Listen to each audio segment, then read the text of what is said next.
All right. All right. Hey, everybody. Thank you so much for coming on the G Door Heroes podcast in the G Door Heroes group. This is an exciting one for me and for the whole group. I saw Tom about 8 months ago, and he did a terrific presentation. It was really funny. We sat with him in the audience, not knowing he was going on stage, and the next thing we know, he's like, "Oh, I got to go," and he went up and made this amazing presentation. It was really cool. And I've just tried off and on to connect with Tom, since then, because it was a powerful presentation. I think everyone in the home services and specifically our garage door group can benefit from what Tom's going to share with us. So I will give a little bit of an introduction, and I have pumped this podcast all week. Tom is the vice president of customer experience at ServiceTitan. Now they've got a building right down the street from me, so I see them every day, and I think ServiceTitan is very cool, very huge, and I am so appreciative that them and Tom would take some time to kind of talk to us and help us learn how to scale our businesses and conquer the world and global domination in our garage door companies. So Tom has actually, and I'm going to let him kind of give his bio, but he is very familiar with home services and the garage door world. And I'm going to just kind of turn some time over to him and let him take the show. All right. Thanks, Rob. I greatly appreciate it. I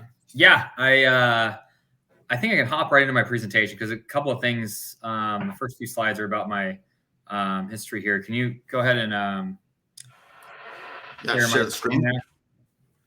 Yeah. As while he's doing that, Rob, it's I own air conditioning and plumbing shops all throughout California, Sacramento, Fresno, Visalia, and Beverly Hills, and they range in revenue from like $3 million in revenue to $35 million in revenue for the different shops. And I used to own a company in Las Vegas called Fetch-A-Tech, and we just recently sold that to Service Champions. And so we're partners with them now. And there we go. We got my screen up there. And right on. The thing with Service Champions is that, we were able to make a good partnership and they're continuing to grow it, but I don't hold equity in Fetch-A-Tech anymore, but I do have some equity in Service Champions. Let me start going through this. So this is the company that I just mentioned, Lee's Air. This is in Fresno, California. And the company that was in Vegas that I just mentioned while they're getting this set up is Fetch-A-Tech. My partners out there are Brent Buckley, Dennis Thompson, Jerry Finney, even Dan Antonelli was a partner on this, who made right on trucks. Yeah, super, super great guy. Anyway, I work full-time, though, at ServiceTitan. So my full-time job is vice president of customer experience. I spend my time in between places, basically overseeing things at ServiceTitan, whether stuff we should build and stuff we shouldn't build and things like that. And then I take my KPIs and things from my companies to drive those companies forward. Now, one of the things that I want to talk to you guys about, and what this presentation is really about, is calculating out your potential market share. Now, I gave this presentation, made this presentation based on air conditioning and plumbing, but I gave it at a garage door conference called the Garage Door Freedom with that Tommy Mello oversees and has grown significantly. So what we're going to do is go through how we think of calculations in the air conditioning industry and how we calculate out what our market size is. Now, this is something I want you to think about. I'm wearing a shirt today. I specifically wore the shirt for a reason. It says, "Achieve the extraordinary." It's ServiceTitan's motto. And this is a ServiceTitan shirt right here. One of the things you got to think about is when you're building your company. My initial company, the first company I ever got, was $1.6 million in annual revenue. By the time I actually got, I was like 1.8 because I came on as a GM at that time. My lifetime goal was to hit $3 million in annual revenue. And I thought that was, I would be so happy if I could hit 3 million in revenue. And I was pumped when it happened. The thing is though, is that I had a guy named Ken Goodrich come out, and Ken Goodrich started a company called Gettle, and Gettle sold for a lot more money than that. And Gettle was looking at buying my company in California at the time. And I was driving him to the airport to drop him off, and he told me to go to the private airport. I thought, wow, that's weird. And it was because he wanted me to take him to his private jet. And he told me, he said, Tom, last year I bought my private jet. And it wasn't like a little dinky one. It was a Challenger 300, super nice, high end. Oh, wow. Thing. And I said, yeah. Or the first one he bought, I think, was a Citation. But anyway, the Challenger is super nice. And he said, that was my last lifetime goal to achieve. And I hit it. And I said, okay. He said, I have one regret. And I said, what's that? He said, I wish I would have made bigger goals sooner. And I said, why? He said, because I would have hit them too. And he said, really, I think that I was capped by what I thought I was capable of. Now, in this case, that was mind blowing because this guy sold for hundreds of millions of dollars. I'm like, oh my gosh. And it was just hard to believe. And now I get it. I realized that year we went from 1.6 to 1.8 and then 1.8 to 1.85. And we made like a $3 million goal. And we ended up hitting like 3.005 million. And I thought, okay, well, actually, crazy thing, we went to 2.7 the next year. And then the next year after that, we went to 3.005. And I thought, how did I go from 1.8 to 2.7 in 1 year? And then the next year I go from 2.7 to 3 million. And all of a sudden I realized it's because my goal was 3 million. I didn't staff up to get above 3 million. I didn't shoot for above 3 million, whatever. So I realized at that point, like, hey, I just wasted a year because I could have gone from 2.7 to probably 4 or 4.5 or something like that with that kind of growth rate. But I didn't. I was capped at 3. So I said, I need to make a new goal, like fast. And so I made a goal for 5 million. And I made a goal that said 5 years out, I want to go from 3 million to 5 million in 5 years. And the very next year, we did 5.0005 million. It was literally like, it was like $500 above 5 million. It was crazy. And but we did it 1 year. And I was like, oh my gosh, okay. Like, new goal, 10 million. 5 years out, I want to be at 10 million bucks. And we ran hard that year and we did like 9.4 million. And so we almost hit the 10 million. And I was like, whatever goal that I set out there, and the very next year we cleared 10 million, but whatever goal I set out there, like, we've been hitting it. Because the reality is when you set your goals properly and set budgets properly and realize what your potential is, you start breaking that mental block of what's possible and you start hitting it. Well, one of the reasons, by the way, this last year, my companies did over $70 million in revenue. When my initial goal, just 10 years ago, by the way, was 3 million. And we went, instead of hitting 3, we hit 70 something. And that's, and by the way, the past 3.5, when I left to go to ServiceTitan, we were only 15 million in revenue. The past 3.5 years, I haven't even been at my company and we're getting past 70. I'm like, because my managers are smarter than I am. That's the reality of the situation. And lessons to learn. Light bulbs should be going on, guys. Yeah. So, I mean, the reality is like, you got to know what your potential really is in a given area. And even then, we're going to talk today about how to calculate that potential. But even then, you got to realize you could be in more areas. You could be doing more things. You could be growing past that. I'm going to try to go through the air conditioning and plumbing one pretty quickly to get the mindset there. And then we'll go and do one for the garage door industry to give you an idea.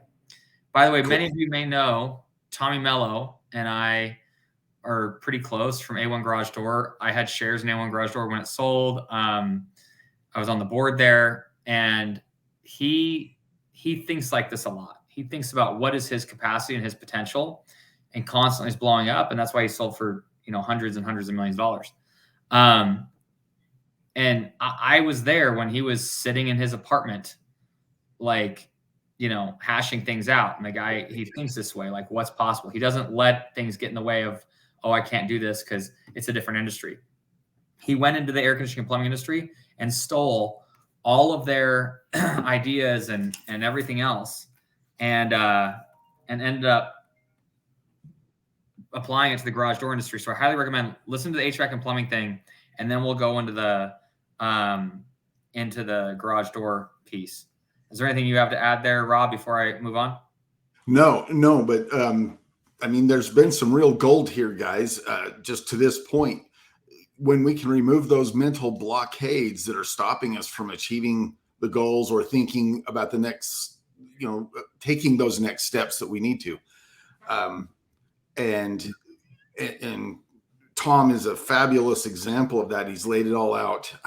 So if you need to, go back and re-listen to this. But at the same time, he was part of the Tommy Mello empire, and that's amazing in terms of credibility. So anyway, thanks, Tom. Yeah, very small part, but I was definitely on the board and watching this happen. It was mind blowing to see it all come together. Right on. I took my service area in Fresno is 1 million people. I hope you can see that, Rob, on the screen right now. Yep. Okay.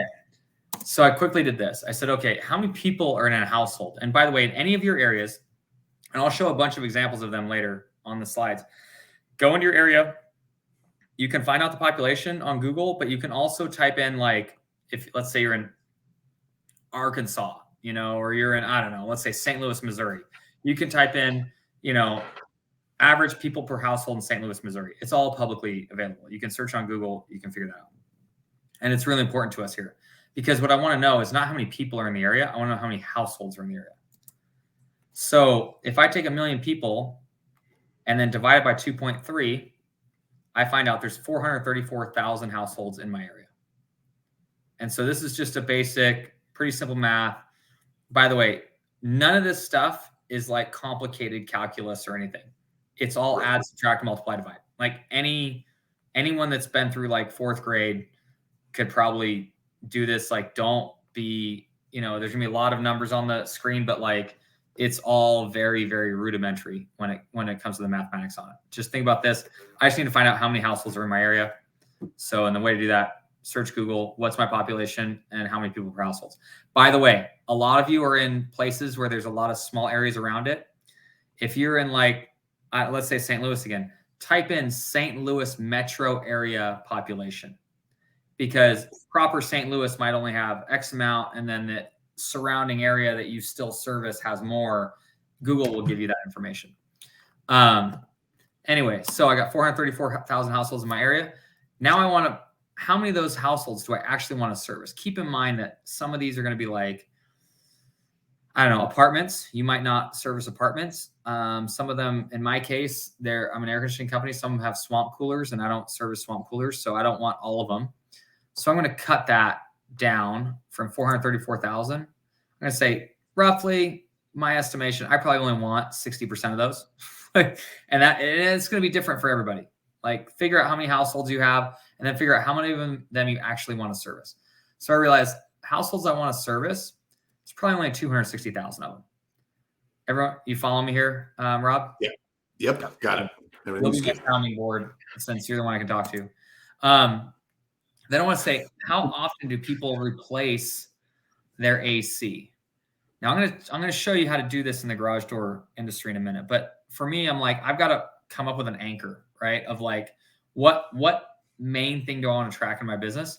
For me, air conditioning replacements, in your case, is probably openers or probably, garage doors, depending. Anyway, yeah. But I'm going to start out with how often do they replace their AC? Now, realistically, I want them to replace them every 2 years. That's not going to happen. I'd make a lot of money if they did.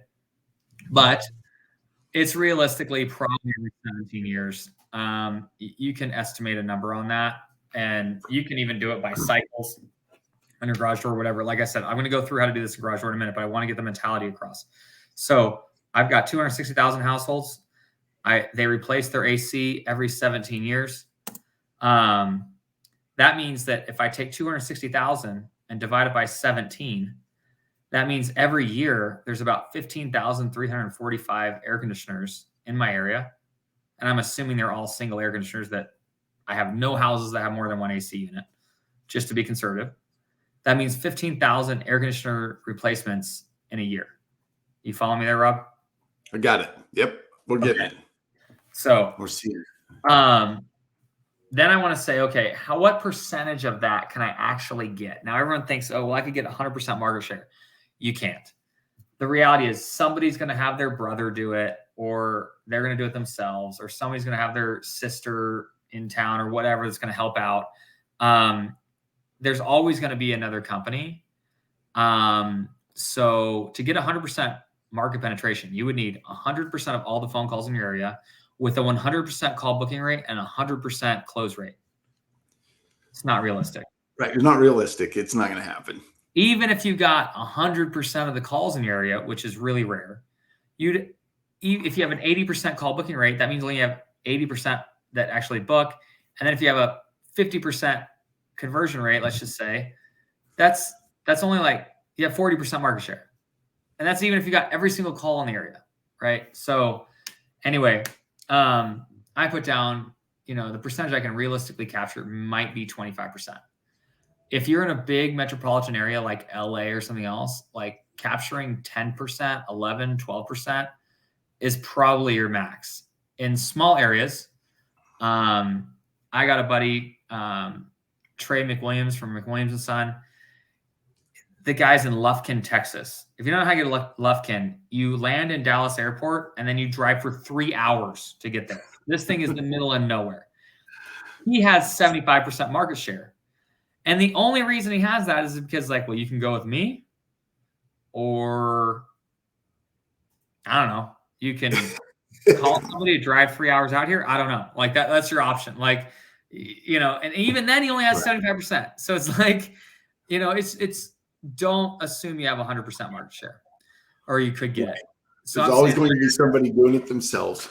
Yeah, or ordering on Amazon, figuring it out, or somebody can get another company out there. It's going to happen. You're always going to have competitors. So if I take that, now keep in mind, if I go backwards here for a minute, I had 15,345 air conditioners replaced per year. I can capture maybe 25% of that. That means 3,836. So I just take 15,345, multiply it by 0.25. I'm getting 3,836 units per year that I can realistically replace per year in my area if I'm at max capacity. And I have max market share, which is probably maximum like 25%. Well, I take my average ticket for unit replacement. Now, I know for garage door companies, it's going to shock you guys, but we have about $20,000 average ticket. Actually, this year's like 24 to 25,000 last month. But in this case, when I was doing this calculation, it was 20 grand. So I multiply 3,836 times $20,000. That shows me my annual potential for AC replacement is $76,726,325 in my little farming community in Fresno, California. Just so you know, it's almost all farms everywhere you see in every direction. I'm not in the middle of New York City or something like that. This is not Southern California, San Diego, Los Angeles, anything like that. It is literally agriculture everywhere. We have a $55,000 average household income, not average person, average household. Whoa, man. These are real numbers. And yes, we are selling for $20,000 a system. We're actually selling for $24,000 now with those metrics. I love it when people tell me you can't do that. I actually bought a house, or not a house. I bought a company in Beverly Hills, and it was hilarious because I went down there and said, we need to raise our prices. And they're like, Tom, we don't know where you're from, but we can't charge those prices down here. And I started laughing my butt off. Their zip code is literally 90210. No. I'm like, guys, you have this is so unbelievable. I mean, the GM we hired in there, his name's Lawrence. He came in and just switched things around and pushed to get the prices up. But it's I don't want to hear anyone tell me like, you can't charge that price in my area. I'm like, well, watch. Right. Right. So let me interject something right here, just for anyone that's listening. So I know that our price points in the garage door industry are not anything like what Tom's talking about right now. However, we should be charging more than we are. Next week, we're going to have Cody Johnson in, and he's going to talk about pricing appropriately. And he's going to recommend most of you raise your prices. And so, pay close attention here, because you're probably rolling your eyes right now thinking, well, I'm never going to be at that price point, but we will get you to a better place in your pricing. Anyway, all right. Sorry, Tom, go ahead. Cody's great for that. He and I were playing buck hunter at Tommy Mello's house like 3 weeks ago. It was pretty good. Love that guy. So anyway, this is my potential for AC replacement. Now, keep in mind, that's just AC replacement. Now, I've got other services in my company like plumbing, and I've got HVAC service. Once you get an anchor, like in my case, AC replacement, and I know what that number is for my market, the rest gets really easy, because then I can say, what about service and plumbing? If AC replacement right now is 73% of my total revenue, then I know that that's what the market sustains. Like, okay, that must be 73% of my AC revenue. So then I can quickly say, okay, the market potential for service is 105,104. The way I get that is I take 76,726,342, and I divide that by 0.73. That makes sense. So let me just make sure I got my math right here. 76 million divided by 0.73, and that's going to get you to your number. 105,104,179. Because if you multiply that 105 million by 0.73, you'll get this number, 76 million. So just take that number divided by 0.73. Does that make sense? You follow me, Rob? Yep, I got it. If not, everyone else is probably asking the same question. So just ask any questions you need. So that was clear. Does anybody give me a thumbs up in the chat and Tanner will let us know. Give us a thumbs up in the chat if you're clear, if you're good. Yeah, or a thumbs down if you're not good. Or a thumbs down if you're not. There we go. That way too, yeah. We're good. I can see it. We're good. Okay. All right. So yeah, I should keep the chat open. So anyways, that tells me that like basically the difference between that is going to be my service revenue in HVAC service. So then I'm looking like, what about plumbing? AC service and install is only 70% of my total potential revenue.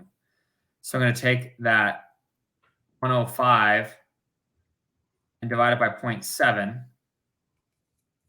That's going to be 150,149,398. So basically, I'm looking at about 45 million potential in plumbing. And I'm going to tell you guys, this is Vegas. Went to Vegas, started a company. Their potential is $375 million in one area. It's so crazy because the biggest company there is about 60 million in revenue. The second biggest is now our company, which is going to be probably about 35 million, maybe. I don't know, this year. And it's like, the reality is everybody is playing, small ball when it comes to market penetration in Las Vegas. And we don't really think about how big it is. I was talking to Ken Goodrich the other day. His estimation, he actually pulled a report on all the active businesses and licenses.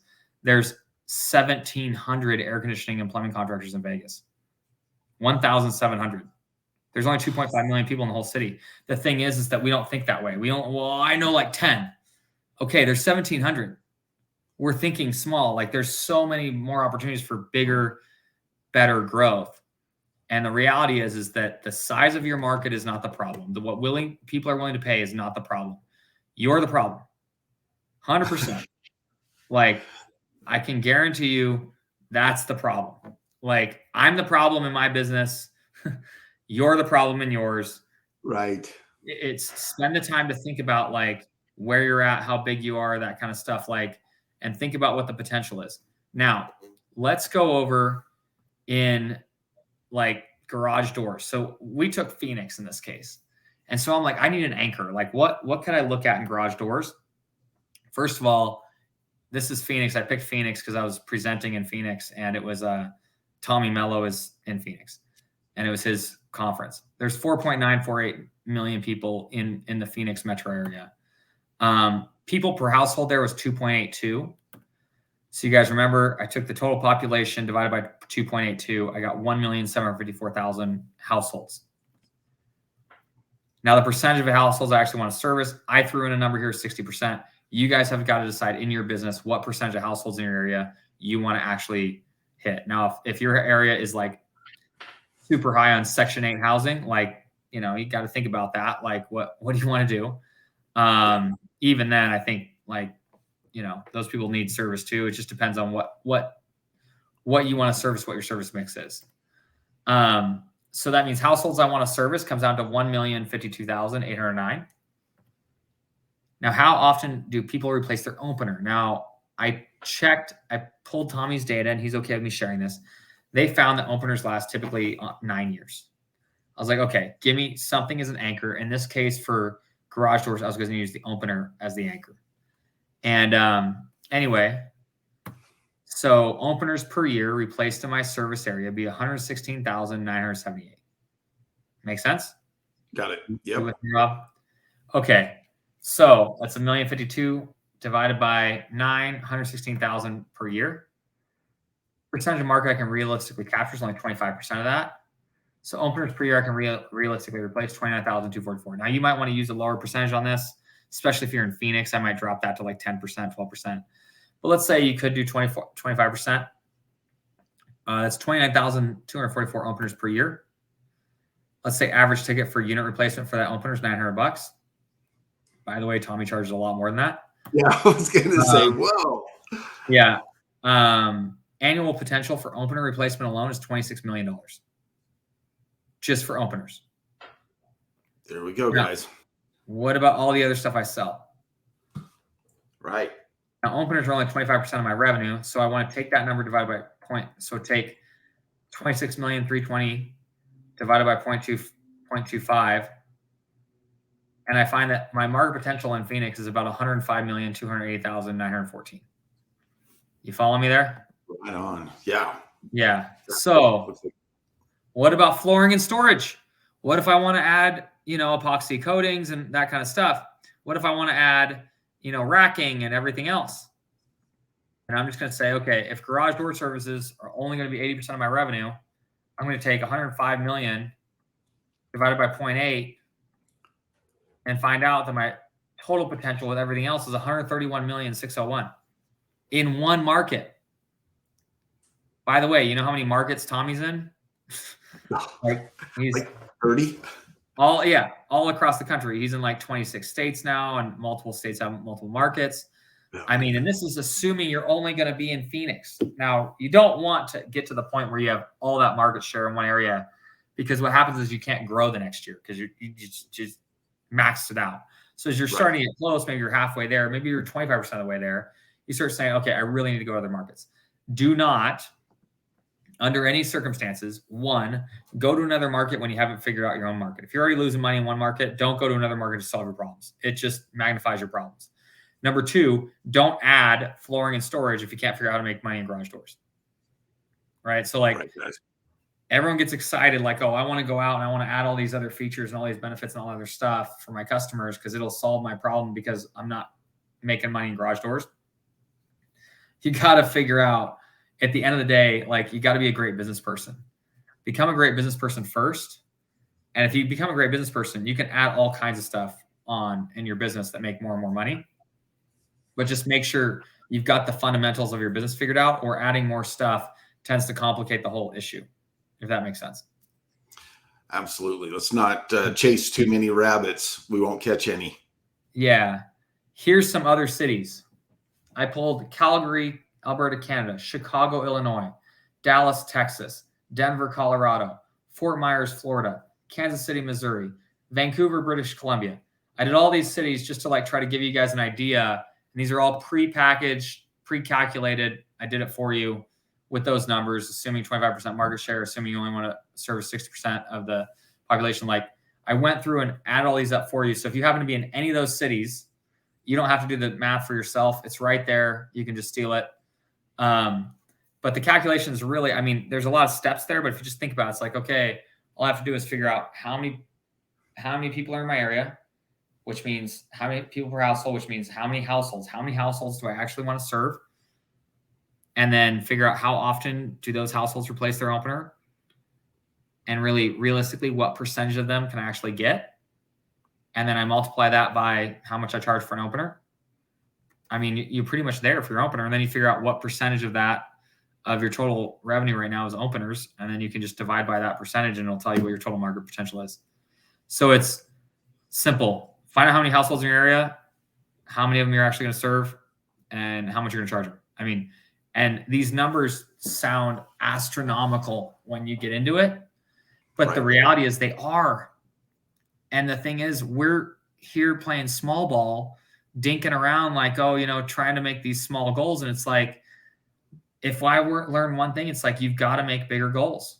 You got to do it. And you got to quit.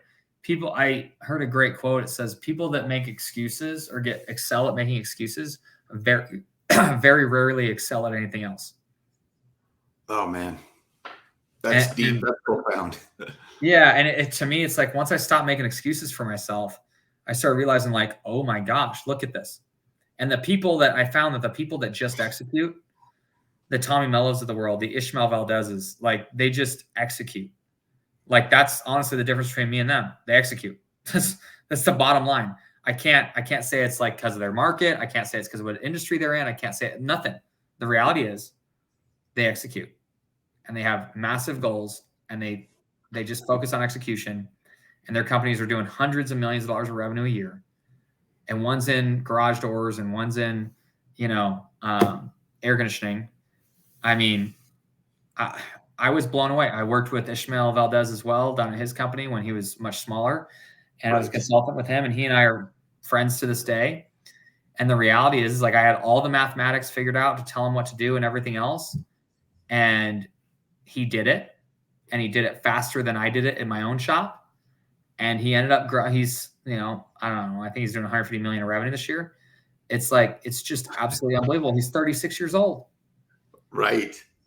I mean, I can sit here and say it's impossible and whatever else. The reality is he's just executed better and faster and stronger than I have. That's simple as that. I got to quit making excuses and I got to do it for myself. Right. If I can just jump in, and I don't want to steal thunder here because you're doing great. You're amazing. But I hear this every day from my mentors, my coaches, speed of execution, speed of implementation is the single biggest key to moving our own needle, whatever that is, or moving our ball downfield, if we will. Can we stop? Hold on. Let me see if I've got anything else on here. I can't remember. Yeah. Can we stop sharing that screen now? Let's see. Right on. So the next thing I'd look at, since this is a, podcast about marketing, it's in that area. Think about what's possible. Now, realistically, do you want to get there from 0 to 100 million in 1 year? If you're a good enough operator, great. Like most people are not. So you do need to push and say, okay, I want to get to 100 million. Even if you start thinking that's the possibility, your brain will start doing things that help you get to that location. If you don't think it's a possibility, then you will never get there, right? Who gave that quote? If you think you can, you think you can't, you're right. Either way. I think that was Henry Ford. Okay, Henry Ford. On this, the next thing I would do is I would 100%, 1000% start building a budget. So I start thinking, okay, maybe I'm not going to get to 100 million this year, but I'm going to get to 10. I'm going to build a budget and say how much revenue I'm going to do each month. And then below that revenue mark, I'm going to say what is my gross profit per month? Now it's obviously, if you're going to, let's say 12 million a year, because it breaks down because 12 months, that'd be $1 million a month. You wouldn't do $1 million a month, because if you're growing, you got to assume that I'm only going to do 400,000 in January, I'm going to do 500,000 in February, I'm going to do 600,000 in, March. I'm going to build up there. And by the end of the year, I'm going to do like 1.5 million per month. And so if I add up all the months, it's going to be, I put on a spreadsheet, it's going to be 12 million. But what you do is every single month you calculate out, well, below that in a spreadsheet, like what's my gross profit percentage? And below that, I'm going to say, okay, this is going to be my gross profit. Then below that, I'm going to put all my overhead expenses in per month. Now, there's a couple of things you need to do. One, you need to figure out how many people you're going to need on staff to do that much revenue every month. So you're going to build a budget that says, okay, how much am I going to have? Like, if I want to do $300,000 next month in garage doors, how many technicians am I going to need? How many salespeople I'm going to need? Whatever. By the end of the year, I want to do 1.2 million or 1.5 million or whatever it is, your number is. How many technicians do I need to do that? And how many people I'm going to have? How many people I'm going to have to hire? And at that point, you start building the map. If not, all your goals are just wishes, right? Like, I'll have a goal of 8 million this year. Okay, how much do you need to do next month? I don't know. Like, well, it should add up, and you can break it down to days. And if you get done with this exercise and you think it's too big for you, fine, decrease the goal, but then figure out how much each month you're going to need. I did a whole thing on budgeting. It's like a 2-day long seminar that I did with Tommy, and we all built our budgets. But the reality is, it's like that's the substance of it. Yeah. In that, the one thing that's a big variable is your marketing expense, because your marketing expense is going to have to vary by how much you're going to grow. You need to think about how many new customers are going to have to add, like how many are going to be recurring and how many are actually going to be new. The faster your growth rate is, sorry for yawning on your podcast. The faster growth rate is, the higher percentage of those are going to have to be new customers. So you have to start thinking about, like, what is my actual customer acquisition cost? What does it cost me to acquire a customer? If you don't know, talk to Rob. He'll help you out with it. But the reality is, you can look back at how much you spend on marketing, and you can look back, if you're on ServiceTitan, you can calculate out how many new customers you have per year. Love the yawn. How many new customers you got last year and how much you spent on marketing. You can do a quick divide. This is the easiest one. And you can figure out, like, okay, I spent $100,000 on marketing last year and I got 1,000 new customers. That's $100 per customer. Simple as that. This year, I want to put on 2,000 new customers. That means at my current customer acquisition cost, I'm going to have to acquire, 2,000 customers at $100 a customer. That's $200,000 I'm going to have to spend on marketing. Simple as that. Yep. Reverse engineering, guys. It's reverse engineering. And the reality is, like, people always say, well, what percentage of my revenue should be on marketing? I'm like, I don't know. I don't know how fast you want to grow. If you're growing super slow, you have to spend very little, because quite frankly, most of your leads come in from existing sources. People pound their chest on, oh yeah, all of mine are from existing customers, and I have memberships in plumbing and HVAC, whatever. Cool. But how are you going to grow? I don't want to grow at 5% per year. I mean, I increase my prices more than 5% per year, which means I'm not growing at all. If I do a 5% increase in revenue, I've kept the same amount of customers I had before. Maybe I lost a few, gained a few, but like, that's it. Well, in that case, I don't have to spend a lot on marketing, because if I'm calculating out customer acquisition costs, I don't have to acquire new customers. Of course, I don't have to spend a lot. Right. Now, what about a company that's growing like Ishmael Valdez and SoCal? He had a 100% growth rate year. Well, he was spending ridiculously high amounts of money on marketing, like 14%. But he knew exactly how much he needed to spend in order to acquire those customers to get to where he needs to be. This whole percentage of revenue is the absolute most ridiculous thing I've ever heard when it comes to calculating out marketing expense. It's a good thing for after the fact. Just looking back, you can say, wow, I grew this much this year and only spent 6% on marketing, or only spent 7%. Sure, that's cool. You can talk about it, but when you're budgeting and figuring out how much to spend, you need to be figuring out your customer acquisition cost. You can always get more efficient at marketing and outpace what you expected on customer acquisition cost, which is great. But your big thing that you should be bragging about, you should be spending your time thinking about, is how much is my customer acquisition cost? How much did I spend in marketing dollars to acquire a new customer? And the lower that gets, the more efficient you are at marketing. So right. The other thing is, by the way, when you're going in this budget, you got to figure out like, okay, how many calls do I need to generate? What's going to be my call booking rate? What's going to be my conversion percentage? Because you can work it backwards. Like I said, this is a 2-day seminar that I'm trying to dig into here real fast. Right. But if I know that I want to hit $10 million this year, I can't just go off and say, well, my marketing company just needs to generate more calls.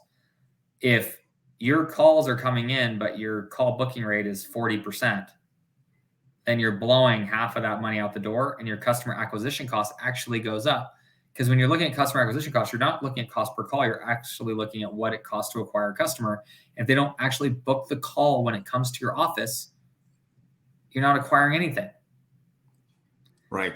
This is the key. This is probably one of the biggest keys to Tommy Mello's success is he sits there on those dials and he loves talking about it at our conferences. When I gave the budgeting seminar, he's like, I want to talk about this piece.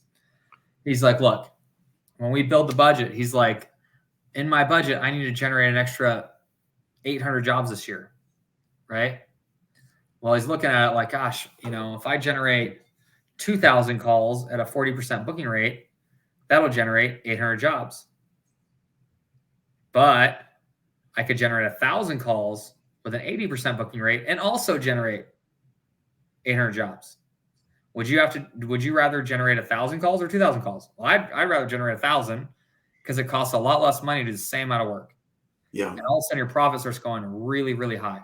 In many cases too, if you can look at just the amount of calls you're already booking and then look at your call booking rate and say, wow, I'm generating 1,000 calls right now at a 50% call booking rate. If I increase that to an 80% call booking rate, I just am going to run 800 more calls because I went from 500 calls I ran jobs I got onto versus 800 from a 50% call booking rate to 80%. If that makes sense. Oh yeah. So additionally, same thing with conversion rate. When I actually get to the job, what percentage of the time do I actually sell? Because if it's only 50% instead of 80, again, you're blowing money out the door. So it's just ways to think about like how to build that budget and how to get the money at the end of the day. Right on. So I wish I had been a little better prepared for this, although we wouldn't inject it, but I do have an ROI calculator, guys, for calculating your cost per acquisition, even your cost per lead. We can break it all down and understand everybody's conversion rate and all these dials as Tom mentioned, that Tommy Mello plays with, and we're going to do that. I'm going to say the first part of next week, I will get on here live and we'll start playing with the numbers in that ROI calculator. And you can see how we don't need a ton more calls if we can increase our conversion rate. Then we can increase calls, Yeah, it's a lot of housekeeping. So, and when you're doing that, you're constantly gathering up more market share. The idea is to gather as much market share as you can with as little cost as possible, because that's when you start really putting the profit to the bottom line, and that's what really matters in the end. I probably spend your time with Rob, go through. If you're on ServiceTitan, you can just open up and start looking at your call booking rate and your conversion rate. I have a lot of customers though that get on, they don't click the green bubble if they've got ServiceTitan, so they don't really have calls tracked, or they're not, selling jobs properly in ServiceTitan in the end, so they don't really know what their conversion rate is. Guys, at that point, you're paying for a really expensive tool and not using it. I mean, that's like buying a Ferrari and like getting it on the highway and just hitting the accelerator and closing your eyes. Like there's, right. I mean, you don't know where you're going. You don't know if you turn, you don't know if you're going to hit something. You don't it's a really powerful tool and you're just flying by the seat of your pants at that point. I can tell you Cody Johnson, who's going to be coming on here, he knows his call booking rate. He knows his conversion rate. He knows all that stuff. And Tommy Mello for sure. And yeah, that's huge. We need to know our numbers, guys. We need to dedicate ourselves to, sticking our face in the books and knowing what the numbers are, knowing what our profit margin is, knowing what our lifetime or annual and lifetime value of a customer is. And we need to know what things cost so that we can start turning up the heat or turn down the heat if we need to. Tom, could you just take a minute? Let's talk about ServiceTitan for a minute. I know that it's a fairly recent thing, I believe, that ServiceTitan is opened up to the garage door industry, and they're able to, garage door contractors are able to utilize. Yeah, it was actually like 6 years ago, maybe 7 years ago, and it was Tommy Mello was the first one, and he was a $5 million shop back then, or $3 million, something like that. And he'd gone through 4 CRMs in like 3 years, and he was trying to buy it, and they wouldn't let him because they're like, "Look, we're not built for garage door industry." And he's like, "No, it is. I promise you, it is. You got to let me have it." He actually wrote Ara, the CEO of ServiceTitan, when it was a much smaller company back then, and sent him an email, said, "Look, you got to let me have this." And Ara said, "Fine, but it's on you. Like, this wasn't built for garage door industry." And Tommy took it and proved that it was. And it was more than capable of getting it going strong for the garage door industry. That,